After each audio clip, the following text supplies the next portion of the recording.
Salut à tous les amis, aujourd'hui on se retrouve avec Fred pour l'analyse technique de la semaine. Et on va revenir sur un combattant qui est un véritable phénomène depuis sa tendre enfance, Aaron Pico. Il a combattu donc le week-end dernier. Et là, j'ai voulu faire une petite vidéo sur lui parce que c'était un des plus gros prospects du MMA. C'était même le prospect numéro un. C'était Javier Mendez qui avait dit qu'il sera champion de l'UFC. Après 4 victoires, 3 défaites, c'était plus la même. Du coup, là, on avait un peu perdu Ouais, on l'espoir. commençait à douter de lui, on va dire. Et là, il a enchaîné après 6 victoires d'affilée. Et donc, j'ai fait une petite analyse sur l'évolution de son jeu et qu'est-ce qui a changé depuis le début. Depuis le début. Les amis, n'hésitez pas à vous abonner. N'hésitez pas à nous contacter aussi si vous avez des analyses de vos combats. Parce qu'on a beaucoup de gens qui nous disent est-ce que vous pouvez analyser mes combats, mes actions, etc. Et après de le mettre en corrélation avec la préparation physique spécifique. On le fait, il n'y a pas de problème. Vous nous contactez, on vous dit comment on travaille, on répond sur Instagram. Je vous ai mis les contacts Instagram. Allez, on est parti. Donc, d'abord, on va analyser le début d'Aaron Pico. Il faut savoir que c'était le remplaçant de l'équipe des États-Unis de lutte, champion Golden Gloves, partenaire de Miguel Cotto en boxe anglaise. Donc, très bon dans tous les domaines. Il faisait du grappling aussi. Exactement. Donc, très bon dans tous les domaines. Et son style, au début en boxe, il avançait, il envoyait des séries de beaucoup de coups à des 1, 2, 3, 4, 5. Beaucoup de bagarres, on ne sort pas de la poche. Donc, il n'y avait pas vraiment de stratégie. Quand on voit que c'était vraiment décousu, il n'y avait pas de… il se fait contrer un petit peu. C'était vraiment risqué comme style. Et donc, ses premiers combats, ce style-là, il y a des fois où il a payé ce style. Il y a des fois où, justement, il s'est fait contrer. Vous allez voir, donc là, c'est le premier donc, on a de ses combats. Vous voyez qu'il ne cherche pas à amener au sol. On ne sait pas ce qu'il veut vraiment, s'il veut rester envoyé. Et là, il a quand même réussi à toucher. Donc, quand vous envoyez beaucoup de parpaings, c'est un peu… En plus, il frappe fort. Et il frappe fort. Il a du punch. Il a toujours dit, mon point fort, c'est le punch. Vous voyez que là, il s'était fait quand même toucher sur le crochet du gauche. C'est passé pour cette fois-là. C'est passé plusieurs fois. Regardez, là aussi, contre… je ne sais plus le nom de son adversaire. C'était passé. Là aussi, son crochet au corps. C'est passé, sauf que 2 fois, ça n'est pas passé. Comme là, contre Corrales, où dans cet échange de bagarre, il va se faire contrer. Et il va subir. Là, c'était sa 2e défaite. Donc, regardez, là, boum. C'est sur ce percute qui va se faire choper. Voilà, le crochet. Et donc, trop risqué ce style. Regardez là, il se fait pareil, toucher et après finir en guillotine. Mais la première étape de sa défaite, c'est vraiment qu'il s'est fait connecter. Il restait trop dans la poche.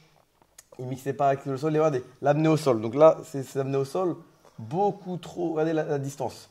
Il partait de beaucoup loin. Beaucoup trop loin. Regardez, je vais revenir. Hop, regardez la distance entre son amené au sol et l'adversaire. Il met son jab, il n'est même pas en train de toucher les gants, hop, qui part dans les jambes. Et il n'arrive pas à amener. Pareil contre Adam Boric. Il va encore essayer d'amener, hop, il n'arrive pas. Beaucoup trop loin. C'est trop téléphoné. Et du coup, quand vous partez de trop loin, qu'est-ce que ça expose? Ça expose les coups de genoux, notamment ce coup de genou concédé contre Adam Boric. Boum. Un peu qui nous fait penser à Askren contre Roré. Boum, il veut choper les jambes, boum. Il se fait connecter. Donc ça, c'est un de ses défauts. Et un des derniers, je ne vais pas dire défaut, mais des particularités qu'il avait, c'est qu'il vous refusait le combat au sol. C'est-à-dire que dès que ça allait au sol, il essayait l'adversaire se relever. Parce qu'il a ramené plusieurs fois au sol, mais il ne voulait pas y aller. Il ne voulait pas. Il laissait l'adversaire. Alors qu'il avait été champion du monde Nogi. Nogi en juvénile bleu, mais ça montrait quand même qu'il avait quand même un gros sol. Il ne voulait pas l'utiliser, il préférait pas prendre de risque, il voulait remonter et reprendre le risque debout. Donc regardez, on voit qu'il relève plusieurs fois l'adversaire, il laisse l'adversaire relever plusieurs fois. Et donc, qu'est-ce qui s'est passé depuis? Un nouveau Aaron Pico. Donc déjà, l'utilisation des jambes. Entre-temps, il est parti chez Greg Jackson. Voilà, et il a dit que depuis qu'il est parti chez Greg Jackson, il a appris le MMA. En fait, avant, il disait qu'il faisait un peu n'importe quoi. Et là, qu'il a redécouvert ce sport-là, qu'il a appris déjà à donner des coups de pied. Il ne savait pas donner des coups de pied, il disait. Et il dissociait trop, en fait. Boxe anglaise, lutte, grappling. Regardez comment, le pas de retrait. Il prend plus de risques. Je rentre, je sors, je fais du retrait, je ne prends pas de risque, j'envoie un coup, je ne reste pas dans la poche, je ne pleure pas à la bagarre. Hop, regardez, front kick. Hop, je ressors, plus de risques. Beaucoup plus, regardez, front beaucoup plus posé dans sa boxe. Exactement. Et regardez, il va mixer les jambes, hop, on touche, hop, fin de front kick, hop, et on envoie. Vous avez vu le mixeur, regardez, fin de front kick, hop, on envoie le crochet. Donc là, il rajoute quand même des feintes à son arsenal. C'est plus des brawls, regardez, coup de pied retourné, hop, je mixe avec la lutte. Donc déjà, il y a quand même un mix front kick lutte. Intelligence de combat. contre De Jesus. Contre De Jesus, il faut savoir qu'il dit que son entraîneur l'avait entraîné pendant des mois à lui dire 1-4, 1-4. 1-4, ça veut dire gauche, uppercut. Pourquoi? Parce que l'entraîneur de son adversaire disait toujours 1-4, gauche, uppercut. Et il lui dit, quand tu entends ça, tu envoies gauche, overhand. Et là, il entend 1-4, 1-4. Et regardez qu'est-ce qu'il va envoyer. Il va envoyer le fameux boom, overhand et touché. C'est-à-dire qu'en fait, quand l'entraîneur a donné les consignes à son adversaire, comme il avait travaillé déjà avec Aaron Pico, avec son coin, quand il a entendu les consignes donc du coach adverse, il avait travaillé sur le cross, il devait envoyer le cross, et ça a touché. Ça prouve quand même qu'il y a une intelligence de combat. Une intelligence et la coachabilité, ce qu'on dit souvent, pour être le meilleur combattant du monde, si vous n'êtes pas coachable, on va nulle part. Exactement. Hop, regardez. Encore, on mixe tout. Hop. Et là, dès qu'il est dans la poche, il ressort. C'est-à-dire qu'avant, il serait resté en brawl. Et là, il ressort de la poche. Beaucoup plus, regardez comment il ressort. Il prend plus de risques, il reste plus dans la poche. Il remet la pression, il ressort. C'est plus le même brawler qu'avant. Et dès qu'il peut, hop, il amène au sol. Ouais, c'est pas du tout le même. C'est-à-dire que là, maintenant, il amène au sol dans le timing. Tout à l'heure, je vous ai vu qu'il amenait au sol par dépit, il partait de loin. Maintenant, il laisse l'adversaire venir, hop, et il met dans le timing. Hop, magnifique. Regardez, pareil, là, c'est amené au sol, hop. Dès qu'il est dans la poche, on ne prend plus de risque, on l'amène au sol. Et il travaille au sol surtout. Hop, on l'amène au sol. Il stabilise, il marque ses points. Hop, regardez, ça brawl, hop. On rajoute aussi des petits fauchages de jambes qu'il n'avait pas avant. Le pression, hop, on colle. Maintenant, on ne prend plus de risque. Surtout que c'est un lutteur exceptionnel, hein, on ne s'en rend pas compte. Hein. Vous avez vu ça un peu au timing. On ne prend plus de risque. C'est-à-dire qu'on part plus de loin, on touche. Ah oui, hop, ça n'a plus rien à voir. Il est réellement posé. Hein. Hop, et on sort. Vous voyez là, vraiment, la différence, elle est vraiment significative avec ce qu'on avait pu voir, on avait observé tout à l'heure. Là, c'est vraiment du MMA. C'est-à-dire je touche, je rentre. C'est plus je lutte ou je boxe. Et regardez, quand il est passé en dessous, regardez, le timing, là, il va être au ralenti. Ah, c'est pas celui-là. Et là, donc, du coup, c'est ça la différence. Une fois que vous êtes au sol, il ne cherche plus à se relever, vous ne pourrez plus vous relever. Il va travailler. Ça, regardez. Dès que c'est au sol, il vous empêche de vous relever. Vous voulez vous relever, il vous met une pression et il part sur son bras-tête ou son anaconda. Ouais, il a une grosse bras-tête. Alors qu'avant, il ne le faisait jamais. Et c'est ce qu'il a fait. Regardez, il ne vous lâche pas, il ne vous lâche pas. C'est un pitbull maintenant. Ce n'est plus le même. Donc, du coup, ces trois changements, que ce soit son striking qui est beaucoup plus posé, ses kicks qu'il a rajouté en plus, sa lutte, son timing. C'est continuité aussi. C'est continuité, regardez. Maintenant, il va prendre le dos. Avant, c'était impensable. Il vous aurait laissé vous relever. C'est-à-dire prendre beaucoup plus de risques. Pareil, regardez là. Il remonte en lutte, il remonte en lutte, il remonte en lutte. Et il ne laisse pas se relever. Il ne laisse pas. Le plus possible, on lui met la pression. L'adversaire, s'il veut se relever, il doit le mériter. Regardez, pareil, regardez la continuité là. Hop. Ouais, il suit encore. Et avant, il tentait zéro clé. Il ne tentait pas de clé. Vous allez voir là une phase qu'il va faire où il va tenter un jouji normalement et une clé de talon. Et c'est jamais c'est plus le même Aaron Pico. Non, ça n'a plus rien à voir. Il tente vraiment la soumission. Il n'a pas laissé se relever. Il est même sur les passages de garde, il est précis. Les passages de garde, c'est quand vous sortez de la garde de l'adversaire. Donc vous passez en 100 kg, vous passez en croix. Et là, la continuité Anaconda.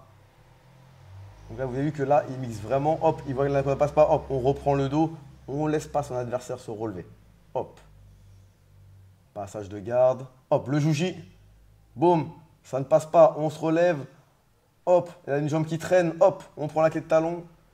Ouais, la morse, il fait de belles transitions au sol. Et ça, c'est vrai que ses débuts dans la carrière, on ne le voyait pas. Il cherchait qu'à boxer, de temps en temps un peu lutter, mais vraiment par dépit, quoi. Oui, même d'ailleurs, les amener au sol, ils étaient vraiment, vraiment loin. Et là, du coup, au bout d'un moment, ça paye. Là, regardez, les coups de genou au corps, hop. Et on enchaîne avec un anaconda. Ça, c'est vraiment. Non, c'est plus le même. Aaron Pico, il est en train de devenir ce qu'on attendait de lui depuis tant d'années. Exactement. En fait. Il faut savoir qu'il avait 0 victoire par soumission dans ses 4 premières victoires. Et là, dès qu'il a commencé à changer de camp, regardez, il commence à travailler vraiment le dos, il lâche plus. Et là, il me semble 3 victoires par finalisation. Donc là, l'étranglement arrière.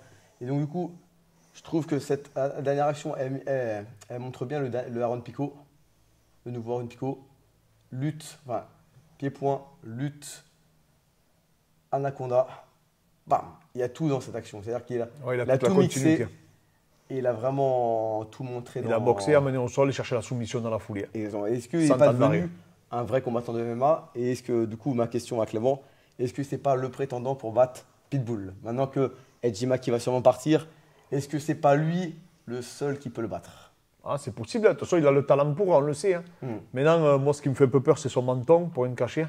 Après, il prenait beaucoup de coups. Oui, il prenait beaucoup de coups, il prenait beaucoup de risques, mais c'est sûr qu'il a le talent et il est suffisamment complet pour inquiéter n'importe quel combattant de cette catégorie, ça ne faut pas se leurrer. Des combattants aussi complets que lui, Golden Globe en boxe, en lutte, il a été en équipe nationale et en plus derrière en grappling, il a été super fort. Si en plus il arrive à mixer tout ça et avoir ces continuités qu'on peut constater dans cette vidéo, ben, automatiquement ça peut être un prétendant au titre. Et c'est impressionnant parce qu'il s'est réinventé par rapport à ses débuts. Il a su quand même prendre du recul, se remettre en question. Et donc, du coup, c'est repartir chez Greg Jackson, enfin partir chez Greg Jackson et vraiment réapprendre le sport comme il le dit. Il a réappris un sport, il a réappris à donner des coups de pied, il a réappris à faire des feintes comme on a vu, il a réappris à gérer la distance. Et du coup, bah, est-ce que ça ne va pas devenir le phénomène qu'on a toujours entendu.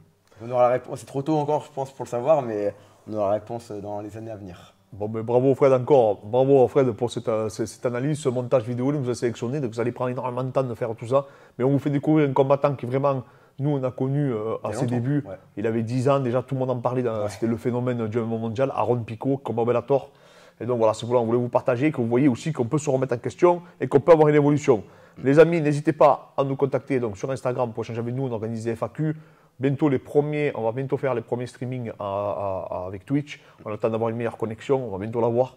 Et à partir de là, on va continuer les FAQ, les analyses. La prochaine analyse physique, ça sera sur Justin Gage. Si vous avez d'autres personnes que vous voulez qu'on analyse, n'hésitez pas une seule seconde. Et on vous remercie encore à tous.